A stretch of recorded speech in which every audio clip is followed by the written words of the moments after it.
आई पप्पा मामा मामी यांच्या 50व्या आत्या मामा यांच्या 50व्या अॅनिव्हर्सरीच्या सेलिब्रेशनला आलात त्याबद्दल सगळ्यांचं धन्यवाद.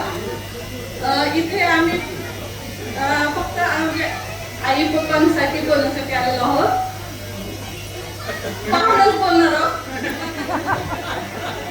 सर्वप्रथम सुवर्ण क्षणाचे सुवर्ण वर्धापन दिन.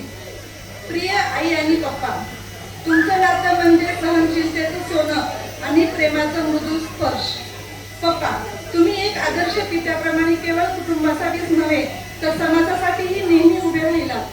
तुमचं नेतृत्व, समजूतदारपणा, निर्णय घेण्याची वृत्ती आणि नात्यामध्ये दिलेला आधार हा एक अमूल्य ठेवा आहे. आई, तुझं प्रेमळ, त्यागमयी आणि सर्वांवर माया करणं ही आपल्या घराची खरी संपत्ती आहे. तुम्ही दोघांनी मिळून कुटुंबाला ज्या प्रकारे एकत्र ठेवला त्याला खरंच तोड नाही. तुमच्या नात्याला आज 50 वर्ष झाली. 50 वर्ष सदैव अशी सोपी नव्हती ही वाट, पण एकमेकांची साथ होती म्हणूनच होता प्रत्येक क्षण खास. नेहमी गुलाब नव्हते, कधी काटेही आले, पण नात्याची मुळे खोल रुजली म्हणून दोघंही टिकून राहिले. कधी ओलावलेले डोळे, कधी खणखणणाऱ्या हर्षांचा दरवळ, कधी मतभेद तर कधी न बोलताही समजून घेणं. या नात्याचा प्रत्येक टप्पा आमच्यासाठी एक शिकवण ठरला.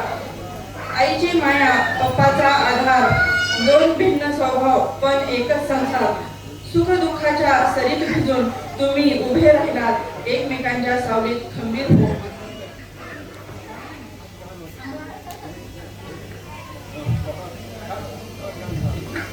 वर्षाचं तुमचं नातं, प्रेम, समर्पण आणि विश्वासाचं एक झळाळतं सोनं. आई पप्पा, आज या सुवर्णक्षणी आम्ही 4ही लेकरं, 3 कन्या, 1 पुत्र उभे आहोत तुमच्या समोर अभिमानाने.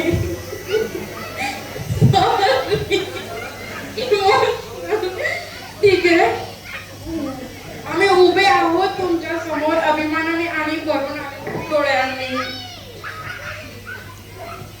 पप्पा, तुम्ही किती यशस्वी डॉक्टर नाही तर आम्हा सर्वांसाठी धडपडणारं एक व्यक्तिमत्व आहात हे मी आत्मविश्वासाने म्हणू शकते, कारण आम्ही स्वतः पाहिलंय. तुम्ही शून्यातून विश्व तयार केलं आहे. म्हणूनच आज तुमचं आजूबाजूच्या 10 गावातही आदराने आणि अभिमानाने घेतलं जातं. आई, तू म्हणजे आमचं जग, शांत चेहरा पण मनातले सामर्थ्य पर्वतातिक्क. घराचं हक्काचं अंगण, हॉस्पिटल मधली तुझी कंद्याला खंदा देऊन पप्पांना दिलेली साथ आणि आमचं बालपण आणि घर, हे सगळं तू एकत्र कसं सांभाळस ग? तुझं सतत हसमुख आणि सकारात्मक विचार. होईल ग बाळ, चिंता करू नकोस असं म्हणत आयुष्य सुंदर करून टाकलंस आणि खरंच हे फक्त तुला जगू शकतं. थँक्यू.